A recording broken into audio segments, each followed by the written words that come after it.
방송에서 제공하는 투자 정보는 투자 판단에 대한 조언입니다. 방송에서 제공하는 주식의 가치, 가격 상승 및 가격 하락에 대해서는 방송사에서 보장하지 않습니다. 시청자 여러분 안녕하십니까. 오늘장 내일장 1부 출발하도록 하겠습니다. 서정덕입니다. 월요일장입니다. 그리고 코스피 지수는 일단은 2130선을 터치를 했습니다. 심리적인 1차 상승 저항선인 2130선을 터치하고 지금 조금 내려온 상황인데 일단 터치했다는데 의미가 있을 것 같습니다. 시장 상황이 최근에 나쁘진 않다라는 것을 반증하는 부분인데요. 하지만 눈치 보기 장세에 들어간 모습은 확실해 보입니다. 보합권 수준을 현재 양시장 모두 오가고 있는데 사실 이렇다 할 시장에 호재, 악재가 나타나질 않고 있습니다. 현재 드러난 재료들이 어떤 방향성을 갖느냐에 따라서 시장은 극심한 혼란 혹은 시장은 안정세를 보일 예정이기 때문에 이 부분에 대해서 시장은 예의주시할 수밖에 없고요. 그 부분들은 이번 주부터 속속 발표가 나게 됩니다. 일단은 관망세가 굉장히 강합니다. 그럼에도 불구하고 미국 경기 침체 불안감이 완화되고 있고 연준의 통화정책 완화 기조가 지속해서 이어지고 있습니다. 그리고 미중 간의 무역 협상 타결 등의 여러 가지 기대감 등이 반영이 되고 있고요. 북미 간의 지금 정상회담 얘기들이 구체적으로 나오고 있는 상황이어서 우리 시장에는 다시금 훈풍이 불어오고 있는 상황입니다. 거래소는 전기전자업종 오늘도 상승이 이어지고 있고요. 화학, 철강 등의 경기 민감주들 잘 달리고 있습니다. 그리고 운송장비 업종은 지난주에 가파르게 올라온 부분이 있습니다. 차익 실현 매물이 좀 쏟아져 나오는 상황이고 전기가스, 통신, 금융, 보험업종 아무래도 경기 방어주적인 성격을 갖는 종목들은 하락하는 상황입니다. 코스닥은 개별 종목 장세가 지금 이어지고 있는 상황입니다. 일단 오늘 시장만 두고 본다면 거래량이 감소되고 있고요. 지지부진한 상황이 오후장 들어서 계속 이어집니다. 자, 건강한 조정으로 봐야 하는 것인지 아니면은 추세적으로 볼 때 이런 긴장감 넘치는 거래량이 좀 줄어들면서 극심한 눈치 보기 장세가 계속해서 이어질 것인지 자, 오늘부터 시작되는 빅 이벤트에 대해서 점검을 해봐야 될 것 같은데요. 오늘장 내일장 일부에서 자세히 준비해봤습니다. 함께 보시면 좋을 것 같습니다. 이 시각 헤드라인 뉴스부터 전해드립니다. 호조세를 이어가고 있던 반도체 수출이 줄어들며 새해 첫 달 전체 수출이 감소세를 이어갑니다. 관세청 자료를 보면 올해 1월 1일부터 20일까지 수출액은 257억 달러로 지난해 같은 기간 대비 14.6%나 급감했습니다. 주업일수를 반영한 하루 평균 수출 금액도 17억 7천만 달러로 8.7%가 줄었습니다. 정부가 미세먼지와 온실가스를 줄이기 위한 석탄 발전 감축 정책의 하나로 노후 석탄 발전소를 조기 폐쇄하는 등의 추가 대책을 내놨습니다. 산업부는 폐쇄 대상 노후 발전소 10기 가운데 4기는 이미 폐쇄했고 삼천포 1, 2호기도 올해 말에 추가로 폐지한다고 설명했습니다. 미중 무역전쟁 여파와 급속한 경기 둔화 속에 중국의 지난해 경제 성장률이 28년 만에 최저치를 기록했습니다. 중국 국가통계국은 지난해 중국의 실질 국내 총생산 GDP 성장률이 6.6%로 집계됐다고 밝혔습니다. 이로써 작년 초 중국 정부가 제시한 6.5%가량의 목표는 달성됐는데 1989년天安문 민주화 시위 유혈 진압 사건의 여파로 중국 경제에 큰 충격이 가해졌던 1990년 3.9% 이후 가장 낮은 수준으로 기록됐습니다. 한진칼과 한진의 2대 주주인 사모펀드 KCGI가 한진그룹의 지배구조위원회 설치와 적자사업 재검토 등을 공개적으로 요구했습니다.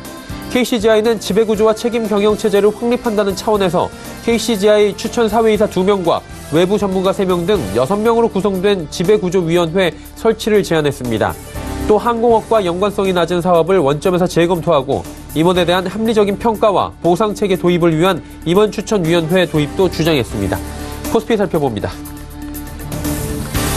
지수가 지금 강보합권 수준에서 움직입니다. 2130선 아래고요. 2125포인트 수준에서 움직입니다. 하루간의 흐름 정리합니다. 자, 보시다시피 장초반에 2130포인트 터치를 했고요. 2120포인트 잠시 무너졌다가 다시금 올라온 상황에서 이렇다 할 상승 흐름은 더 가져가진 못하고 있습니다. 수급 주체 만나볼까요? 보시면 기관만 삽니다. 기관의 매수가 지난주부터 들어오고 있고 역시나 오늘도 연기금입니다. 791억 원 사줍니다. 금융투자 345억 원 사고 투시는 244억 원. 지난주부터 금융투자와 연기금은 사주고요. 투시는 팔고 있는 모습이 집계가 됩니다. 자, 오늘 상승장에서 개인은 820억 원 정도 시세 차익을 남기고 있고 외국인은 13억 원 소액 매도 포지션입니다. 다음 살펴보도록 하죠. 시총 상위주들, 전기전자 업종들 오늘도 잘 달립니다. SK하이닉스의 주가 널뛰기 언제까지 이어질지 봐야 될 것 같은데요. 조금씩 우상향은 하고 있는데 오늘도 이 큰 대형주가 2.79%나 움직입니다. 삼성전자 역시 1% 안팎의 상승이고 현대차 지난주에 좀 가파르게 수소 이슈로 올라왔습니다. 일단 2.29% 오늘 조정이 나오고 삼성바이오로직스 역시 40만 원이 살짝 이탈이 되네요. 다음 살펴볼까요?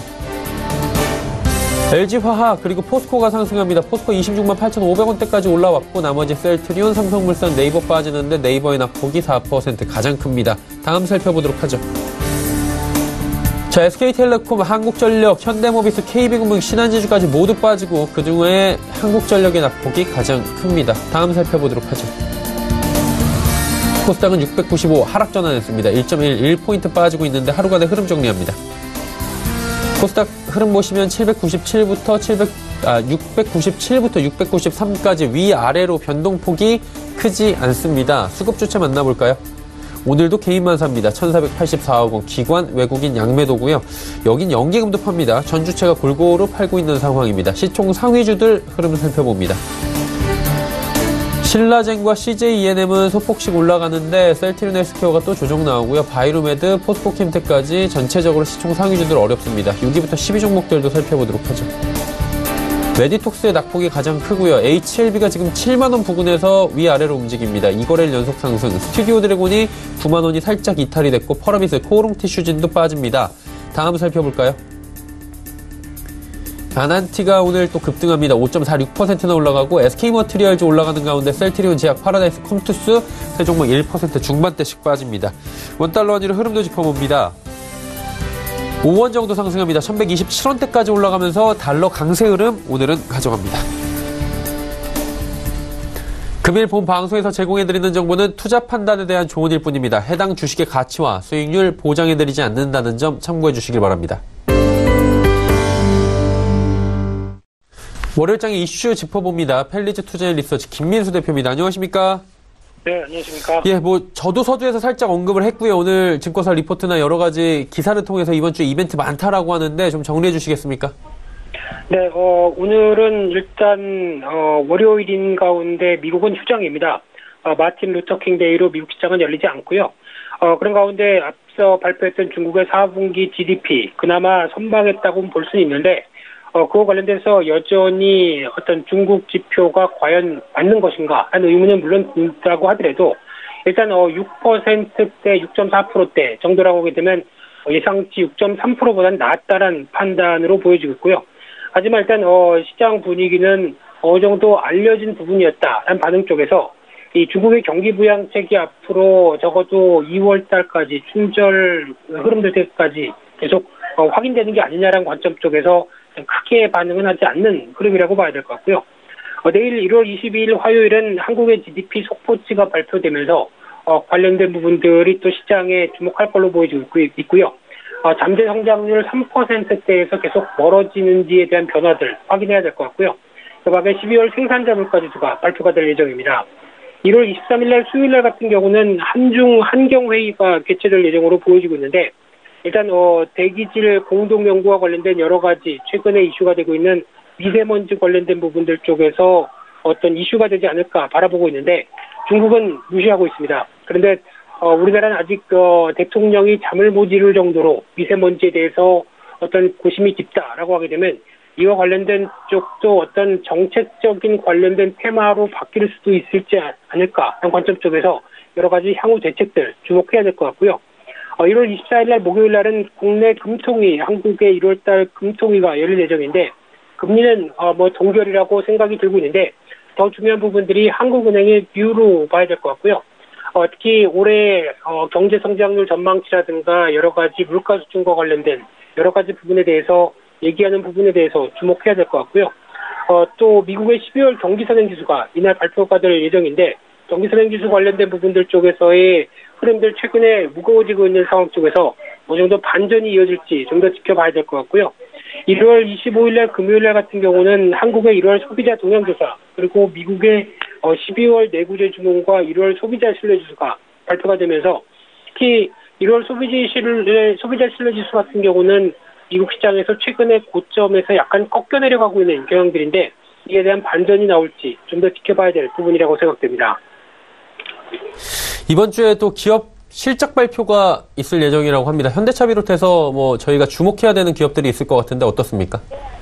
네, 가장 먼저는 미국에 관련된 기업들 쪽에서 반도체 회사들, 텍사스 인스트루먼트부터 인텔까지 각각 23일, 24일 날 발표가 될 예정인데, 무엇보다 관련된 부분들 쪽에 반도체 동향인 만큼 그와 관련된 여파가 특히 작년 4분기보다 올해 전망치에 대한 변화가 좀 더 주목해야 되지 않을까 생각 들고 있고요. 24일 날 목요일 날은 한국에서 SK 하이닉스가 실적 발표가 예정되어 있습니다. 물론 가장 중요한 부분들이 4분기에 5조 원대 영업이익을 지켜낼 수 있을 것인가, 이 부분이 핵심이라고 봐야 될 것 같고요. 여전히 1분기까지의 감익은 나올 가능성이 높다라는 관점 쪽에서 최근에 SK 하이닉스의 반등이 중기 저항권은 돌파를 못하고 있습니다. 6만 5천 원대죠. 그래서 이런 부분들이 오히려 어떤 반등의 돌파 기제로 작용할지, 아니면은 한번 다시 꺾여서 내려와서 저점을 다시 만들지에 대한 변화들의 중요한 흐름이라고 생각되고 있고요. 또 같은 날 LG생활건강과 현대차 실적 발표가 예정되어 있는데, LG생활건강에 대해서는 일단 실적은 그나마 선방한다라는 관점이지만 주가에 대한 모멘텀은 아무래도 중국의 단체 관광객이 확보가 돼야 움직이지 않을까로 보여지고 있고요. 현대차 같은 경우는 3분기가 일단 충격이 좀 심했기 때문에 그에 따른 회복세의 무게를 둡니다. 따라서 지금 이어지고 있는 수소차 관련주에 대한 가장 핵심적인 종목이 원래는 현대차라고 보시면 될 것 같은데, 이에 따른 변화와 함께 점진적인 회복세로 들어가서 올해 실적이 어떤 회복세로 들어가는 국면이다라고 하게 되면 이에 따른 변화도 점진적인 현대차의 주가의 변화로 다가오지 않을까로 보여지고 있고요. 1월 25일 날 금요일 날은 LG노텍, 그리고 삼성 SDI, 현대건설, 기아차, 현대모비스가 실적 발표가 예정되어 있는데, 이 중에서 삼성 SDI에서 주목을 해야 될 것 같고요. 거의 수소차가 쓰다 보니까 기존의 전기차는 가라앉는 모습들인데, 여전히 대표적인 2차 전지 관련된 삼성 SDI 같은 경우는 4분기 실적 양호할 걸로 보여지고 있고요. 그런 관점 쪽에서 오히려 수소차가 흔들리게 되면 그동안 보기 컸던 전기차 관련된 종목들의 모멘텀으로 작용하지 않을까란 어떤 시소 게임의 관점 쪽에서 전기차 관련된 종목들도 삼성 SDI 필두로 바뀔 수 있는지 여부들도 지켜보셔야 될 걸로 보여지고 있습니다.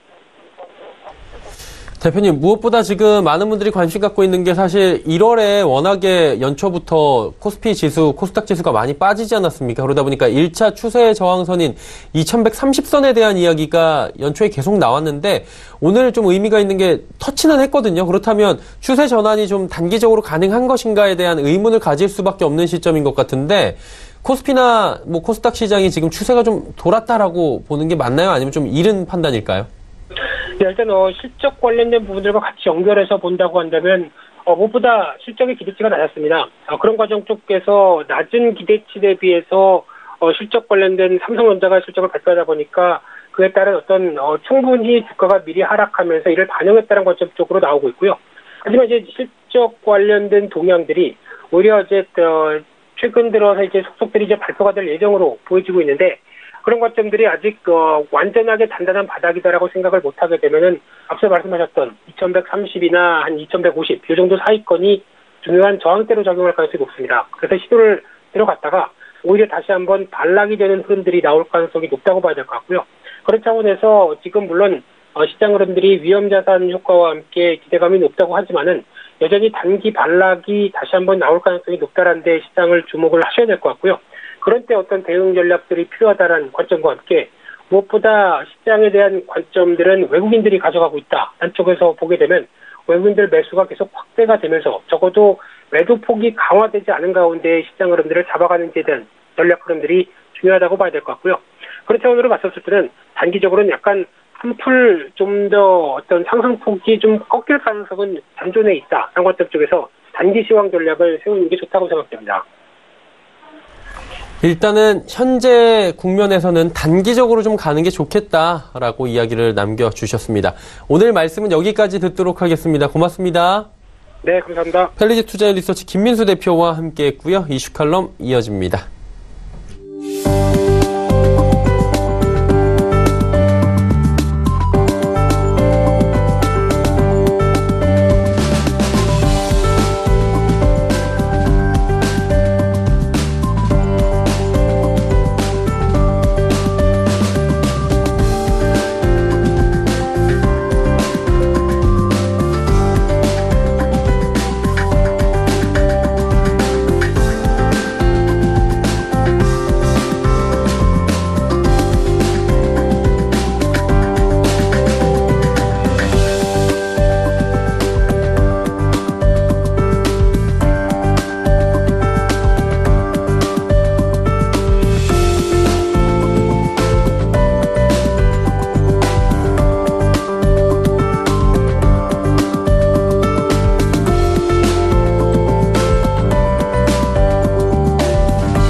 이슈 칼럼 이어가도록 하겠습니다. GFM 투자연구소 이진우 소장과 함께합니다. 소장님 안녕하세요. 네, 안녕하세요. 예. 일단은 빅 이벤트가 많다라고 서두에도 여러 번 이야기가 나왔는데 중국부터 살짝 살펴보면 GDP 발표가 났는데 전체 1년치가 시장에는 부합을 했는데 대략 6.5 얘기 나왔는데 1년치를 보니까 6.6이고요. 네. 지난 4분기 보니까 6.4 정도 나왔는데 이번 4분기 결과에 대해서 생각보다 안 나왔다 이렇게 보진 않는 것 같더라고요. 중국 증시가 확 내려가는 것 같지는 않은데 어떻게 보는 게 좋을까요? 네. 일단은 중국이라고 하는 엄청난 규모의 경제가 예. 6%대 성장을 했다. 어마어마한 거죠, 사실. 어마어마한 거죠. 예. 워낙 우리가 예전에 진짜 아무것도 없던 중국, 이제 막 시작할 때 중국, 두 자릿수 성장 막 하던. 엄청났잖아요, 그때. 그때를 자꾸 생각하면 이제 곤란하죠. 예. 예. 오늘 CNBC가 이제 나오자마자 이렇게 대문 기사를 이렇게 올렸습니다. 작년에 2018년에 6.6% 성장했다. 이런 얘기인데, 28년 내 최저치다. 이렇게 이제 방점을 찍었는데, 예. 보기 나름이죠. 자, 우선 여기서 올해는 이렇게 좀 낮아질 것 같다. 그 전에 이 말씀 드려야겠네요. 작년 4분기는 6.4%. 예. 전분기 대비. 이런 얘기죠. 예. 예상치 부합. 작년 한 6.6% 예상치 부합. 우선 중국 경제 지표는 무조건 예상치 부합이다. 좀 신기하긴 해요. 신기하죠. 예. 그냥 리컨창 총리가 불러주는 숫자 그대로 통계국에서 내면 되고 그렇게 나올 거니까 이코노미스트들도 그냥 그대로 예상하면 되는 겁니다. 예. 그게 중국 지표를 바라보는 기본적인 시각이고요. 예. 일각에서는 2%대 비관론도 나온다 해서 이제 우리 바오팔 얘기 8% 성장 지키자 했던 얘기 들은 게 몇 년 전인데 그쵸. 이제 바오류 얘기가 나오네요. 중국의 학자들 가운데서도 자체적으로 그런 얘기 나옵니다. 우리 저 숫자 못 믿는다. 제대로 하면은 우리 소위 말하는 이제 2% 1점 몇 프로 성장 나올 수도 있다 이런 거죠. 아주 극단적으로는 마이너스 성장하고 있는 거 아니야라는 얘기도 하는 그런 국면에 이르렀죠. 어쨌거나 시장은 계속해서 자꾸 이제 경기 부양책 얘기가 나오니까 예. 빠지고 있는 중국도 묘하게 나쁘면 좋다. 한때 미국 증시 무너지기 전까지 계속 갈 때 뭐였죠?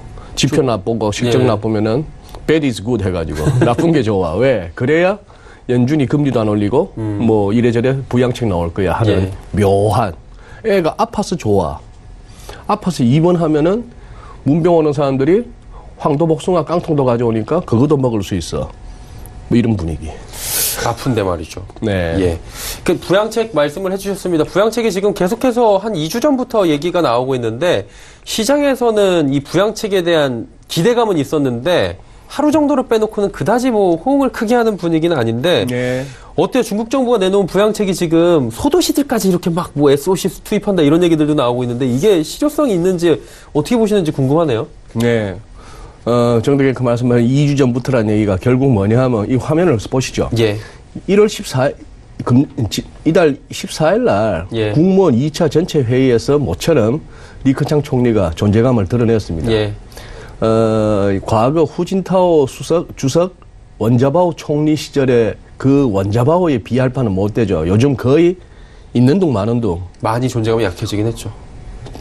저만 하더라도 류허가 더 높은 줄 압니다. 부총리인데. 부총리인데. 예. 하도 신복이니, 시 주석이 신복이니 예. 하고, 류허 비중 있게 다루니까. 자, 그런데, 일단, 우리 국내 언론도 헤드라인을 이렇게 뽑았죠. 물 쏟아붓기식 경기 부양하지 않는다. 2008년에 얼마 쏟았는지 기억하시죠? 4조 위안. 와. 무려. 어마어마했네요, 진짜. 예. 곱하기 한 140라운드 하면 우리 돈이 나오는 겁니다. 예. 예. 그렇게 해서 이제 그렇게 왔는데, 자, 이 레토릭을 한번 보시죠. 그때 했던 얘기가 어려움과 도전이 많고 경기 하방 위험이 커져서 정부의 어깨가 무거워졌다. 정부가 할 일이 많다. 그러고 이제 시진핑 주석에 대한 또 예우 차례죠. 신시대 중국 특색 사회주의 사상 해서 온중구진. 이게 요즘 중국의 캐치프레이즈 아닙니까? 예. 안정 속에 발전을 구한다. 그 다음에 공급처 구조개혁을 지속하고. 말은 다 좋아요. 예. 말은 다 좋은데, 그리고 개혁 개방을 통해 시장을 활성화해 경기 하방 압력 견디고 합리적인 범위 내에서 유지하도록 경제 성장이 적절한 시기에 합리적인 수준으로 적재적소에 돈을 풀 것. 말이야 다 저렇게 얼마든지 좋게 할 수 있습니다. 적절하게 합리적으로 예. 뭐 적재적소. 자, 그러면 이제 그때 이후로 이제 나온 그 기대감이 뭐죠? 아, 세금 깎아주겠구나 하는 뭐 그런 쪽의 그건데 적재적소에 돈을 풀 것. 그동안에 적재적소에 돈을 안 풀었다는 얘기도 되는 거죠. 그렇네요. 그렇게 따지고 보면 또. 전에도 한번 말씀드렸나요? 제 지인이 얼마나 황당했으면 묵고 있는 호텔에서 사진을 하나 찍어 왔는데 예. 쌩쌩한 뭐 한 이래저래 왕복 뭐 8차선 내지 뭐 한 6차선 되는 고속도로가 있는데 차가 하나도 없어요. 근데 그 옆에 또 짓고 있더라고, 도로를. SOC 사업을 계속하는 거죠, 지금. 그런 식으로 만들어낸 6%대 성장이라면은 뭐 그런 상황이죠. 그래서 자꾸 이제 저렇게 경기 부양하겠다고 하니까. 그런데 예. 이제 리커창 총리 얘기는 과거 2008년처럼 그리고 아무나 막 풀어주는 그거는 기대하지 마라 하는 얘기죠. 그런 상황이라서 중국은 뭐 기본적으로 그렇게 봅니다. 당장 무너지지 않을 정도는 된다. 정도가 되는 경제 체질이라서기보다도 당장 무너지지 않게는 할 수 있는 정치 체제니까. 그래서 뭐 그런 정도는 하겠습니다만 이제 속으로 골마가는 게 나중에 진짜 터진다면은 예. 그때 가서는 중국도 전 세계도 감당 못할 그런 위기가 되겠죠. 오히려 이제 뭐 지난 1월 4일 이후로 연준 리스크는 거의 뭐 사라졌다고 예. 볼 수 있는 정도라면은 이제 앞으로 꾸준히 나오는 거는 중국 어떤 리스크입니다. 뭐 그런데 이걸 뭐 당장 오늘 내일 터질 수 있는 위기라고는 보기 힘든 사안이죠. 다만 잠재적으로 언제든지 터질 네. 수 있는 것이지만 와르르 무너지기에는 중국의 정치 체계가 이제 좀 독특하잖아요. 그러니까 자본주의는 아니고 자본주의를 표방하고 있는 사회주의이기 때문에 보시는 김에 그러면은 중국 증시하고 환율 잠깐만 보고 가시죠. 보고 가죠 뭐. 중국 상하이 지수 예. 뭐 우리하고 비슷한 흐름입니다. 이따 코스피 차트 한번 보시겠습니다만 예. 대충 1월 4일 날 이렇게 올라왔네. 한번 찍고 얘도 올라왔는데 지금 우리는 이쯤 와 있는데 예. 얘들은 조금 덜 미치죠. 아주 얇긴 합니다만 예. 이 구름대가 또 살짝 이렇게 가로막고 있어서 요 지금 중국 이제 오늘 밤에 뉴욕은 놉니다만 이번 주에 요걸 갖다가 요 신랄 같은 이 저항 구간을 뚫고 뚫어버리는지. 가는지 아니면 여기 타고 미끄러지는지. 예. 위안도 최근 들어서 방송 보다 보면 위안이 초강세예요. 이런 방송하는 걸 많이 듣는데 초강세는 한 2주 전에 있었습니다. 그러나 지금 현재 위안이 초강세냐라고 볼 수 없죠. 그런 상황이고 특히 이것도 컸죠. 지난주에 나왔던 예. 지표죠. 수출 지난 12월에 4.4% 줄고 달러화 기준으로 수입은 7.7%나 줄고 하는 이 부분 이런 것들이 있으니까 마냥 위안이 뚝뚝 떨어지기 힘든 그런 국면으로 이제 가고 있다라고 보시면 될 것 같습니다. 예, 이게 뭐 중국 증시는 계속해서 살얼음판 걷는 듯한 느낌으로 계속 오히려 미국보다도 이제 중국을 더 봐야 될 시점이 된 것 같아요. 네. 그리고 이제 영국을 우리가 자꾸 등한시하게 되는 게 G2 간의 갈등이 워낙 크다 네. 보니까 이게 플랜 B라고 하더라고요. 브렉시트를 수정해서 지금 발의하는 날짜가 오늘이라고 하는데 이게 시장에서 볼 때는 되겠냐라고 직접적으로 얘기가 나오는 부분이 크고 그러다 보니까 이제 노딜 브렉시트로 뭐 직행하는 네. 거 아니냐 얘기 나오고 있는데 이게 노이즈가 어떻게 마무리가 잘 될 수 있을까요? 지난번에 뭐 좌우지간 지난주 월요일이었죠? 예. 예. 뭐 202대 432. 사상 최고라면서요, 표 차이가. 230표 차이. 예. 그럼에도 불구하고 집권 보수당 입장에서 그렇다고 메이 총리 불신임 통과시켰다가는 또 난리 날 것 또 같아요. 난리 날 거 예. 정권 뺏길 것 같으니까 그 대신 총리 계속 하면서 마무리를 지으란 얘기인데 그 팔다리 다 자르고 총리만 남았다 이런 얘기들도 있더라고요, 지금. 참 답 안 나오는 얘기죠. 예. 답 안 나오는 얘기고 우리한테 좀 확 다가오는 이슈는 아닙니다만 예. 이렇게 보시죠. 어디서 하나 이렇게 캡처해 왔는데요. 예. 이거 그거 같지 않습니까? 자, 일단 영국 하원 브렉시트 합의안 투표가 지난주 얘기입니다. 예. 부결된다면 이거 날라갔고 예. 이쪽만 보셔야죠, 이제. 그렇죠, 이제. 이거 뭐 한 4년마다 우리 월드컵 축구 우리 한국 축구 나가면 맨날 경우의 수 따지는 16강까지. 머리가 아프죠. 예. 여기서 이제 제일 최악의 경우는 노딜이죠. 아, 그렇죠. 3월 29일 날까지 아무런 안 되면. 합의 없이 그냥 덜컥 나가는 거. 예.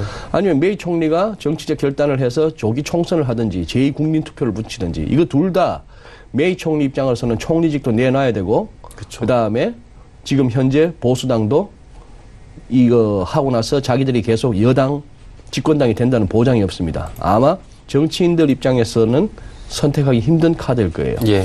EU하고 재협상해서 새로운 합의를 이끌어내자. 이거는 EU가 현재까지는 뭐 못을 박았죠. 예. 다시 없다 하는 거고. 아니면 이 가능성이 상당히 크죠. 3월 29일이 아니고 좀 촉박하지. 예. 너희들도 지금 조금 더 생각해 봐야 되지. 조금 기한 연장. 뭐 한 반년 미뤄줄까? 뭐 이런 정도의 가능성.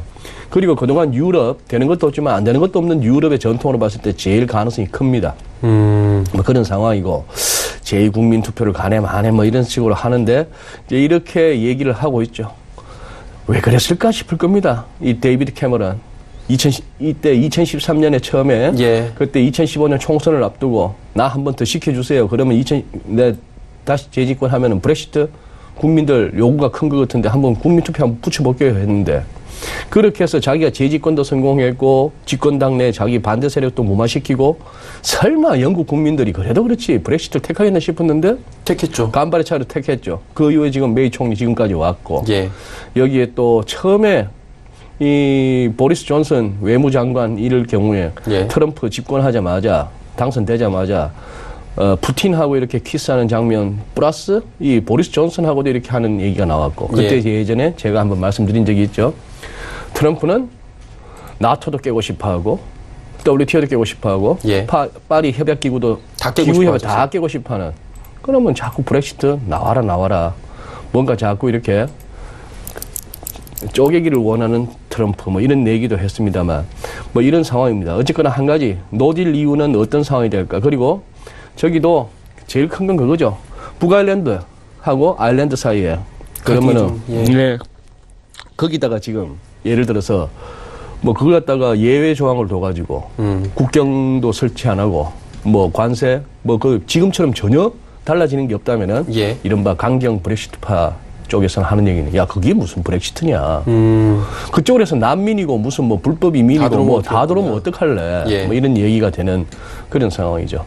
저기는 글쎄요 어쨌거나 오늘 뭐 플랜 B라고 내놓습니다만 별로 기대는 되지 않습니다. 그러나 한 가지 분명한 거는 파운드화를 비롯해서 시장 반응은 브렉시트 답 없다는 거 벌써 아는 거예요. 그래서 여기서 브렉시트 쪽으로 뭐 노딜이 나온다고 해서 파운드가 더 추가 폭락한다든지 뭐 그런 식으로 될 것 같지는 않습니다. 여기서는 차라리 좋게 해석될 만한 여지가 있으면 있었지 브렉시트발 추가 악재라는 것은 뭐 나올 게 다 나왔으니까 뭐 그렇게 보셔도 될 것 같습니다. 오히려 시장에는 선반영이 이게 사실 캐캐묵은 뭐 예, 그런 재료다라는 얘기들도 한간에 나오고 있는 상황이기 때문에 어느 정도 좀 많이 시장이 녹아났다 이렇게 표현을 해 주셨고요. 이제 우리 시장 봐야 되는데 금통이 열립니다. 기준금리 동결되고 성장률은 뭐 예측대로 본다면 밑돌 것이다라고 하고 올해 경제 성장률 계속해서 지금 낮춰가고 있는 상황인데 이게 어떻게 봐야 될까? 금리 같은 경우에는 사실 동결이 뭐 우세한 거는 연준의 스탠스 변화 때문에 뭐 이건 당연하게 보는 것 같고요. 그 다음에 이후에 대해서 하는 애 코멘트가 중요할 것 같은데 어떻게 봐야 될까요? 이미 소위 무슨 뭐 통화정책 방향인가 뭐 하나 발표하면서 해바뀌면서 발표하면서 기자들은 그렇게 썼지 않습니까? 깜빡이 켰다고. 또 추가 인상 쪽으로. 그 깜빡이는 이미 고장난 깜빡이고. 수시로 깜빡깜빡거리는 깜빡이잖아요. 계속 직진하면서. 그렇기 때문에 별 신경 안 쓰셔도 되고. 지금 연준이 저러는 판국에 우리 한은이 금리를 올린다? 뭐 전혀 저뿐만이 아니고 시장에 아무도 금통이 그닥 신경 쓰지 않습니다.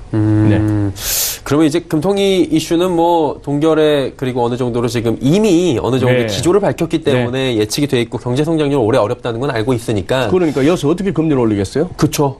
뭐 미국이 스탠스 바꿨다고 그 따라갈 수도 없고 예, 지금 상황이 어려운 겁니다. 그러면 1월 효과에 대해서 한번 여쭤보도록 하겠습니다. 오늘 2130포인트 터치는 했어요. 터치는 했죠. 그리고 또 밀려 조금 아쉬운 대목인데 시장에선 지금 긍정적인 부분들도 조금은 나오고 있는 것 같아요. 어떻게 보는 게 좋을까요, 이 부분은? 그냥 이번 주는 시청자 여러분께 이 차트들을 제시합니다. 예. 그냥 미국부터 보시면은 네. 이런저런 산들 다 빼고 월가이들 좋아하는 51선하고 200일선만 한번 볼게요. 그러니까 작년에 이 200일선이 이렇게 몇 번 왔네요. 지켜지다가 깨지고 해서 예. 데드크로스가 결국 났죠. 그렇죠. 이때가 재작년 말입니다. 재작년 말이니까 2018년은 결과적으로 뭐였죠? 하락한 주가가 빠진 해였죠. 그렇죠. 근데 지금 거의 다 회복했습니다. 작년 낙폭을 거의 다 회복한 상황인데 1차적인 저항이 왔다. 이걸 오늘 돌파할 수 있을지 꽤나 궁금한데 오늘 미국은 논다. 주장이죠. 그 얘기고요. 예. 연준은 이걸 한번 더 하고 싶은 것 같아요. 이때 2016년 2월 이때 여기 지금 보니까 아무것도 아닌 것 같습니다만 이 고점 대비 벌써 이게 15%나 빠졌습니다. 와. 그 당시 우리 코스피도 2100 어라운드였어요. 그러고 뭐 빠졌을 때도 1800 얼마고 그때는 예. 우리 코스피나 S&P나 비슷했어요, 숫자가. 예. 그랬는데 이번에는 여기서 무려 20%나 빠지고 지금 돌아서고 있는 중이죠. 그리고 2016년 2월 11일 이후 랠리에 대해서 절반까지 왔고 예. 여기는 또 주간 이평선에서의 200주 이평선이 또 한번 걸렸네. 지지 역할을 하고 예. 그런 상황. 그다음에 나스닥도 딱 2016년 2월 11일 이후 올라갔던 거에 절반에서 V자 반등 나왔고 뭐 그런 국면입니다. 여기서 우리 코스피는 아까 보셨다시피 2016년 2월이라면은 S&P 500하고 숫자가 비슷하죠. 뭐 1808, 1818. 우리도 17% 더 빠졌고 미국보다 조금. 예. 이번에 작년 12월에도 더 빠졌어요.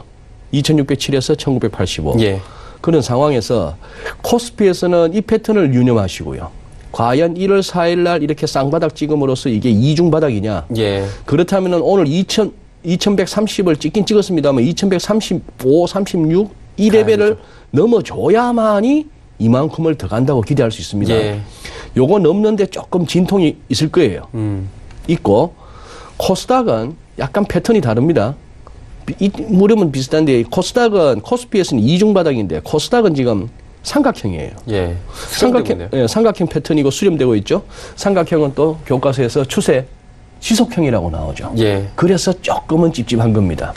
이 선이 열린다면은 삼각형 패턴이 아니고 다른 모양이 되는 건데 이러다가 이게 이 우상향하는 빨간색을 뚫고 내려오는 장이 향후 2, 3주 내로 펼쳐진다면은 뭐 구정 이후에라도 펼쳐진다면은 그때는 또 뭐죠?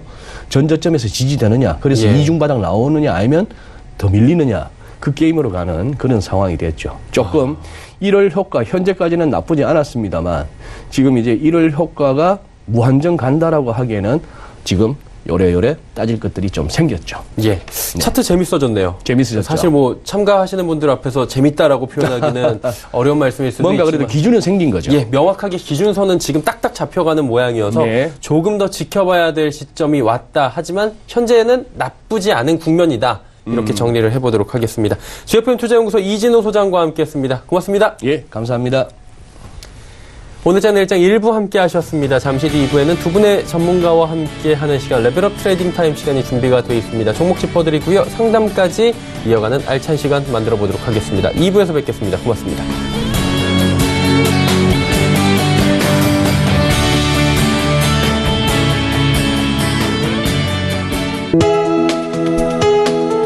본 방송에서 제공하는 투자 정보는 투자 판단에 대한 조언입니다. 방송에서 제공하는 주식의 가치, 가격 상승 및 가격 하락에 대해서는 방송사에서 보장하지 않습니다.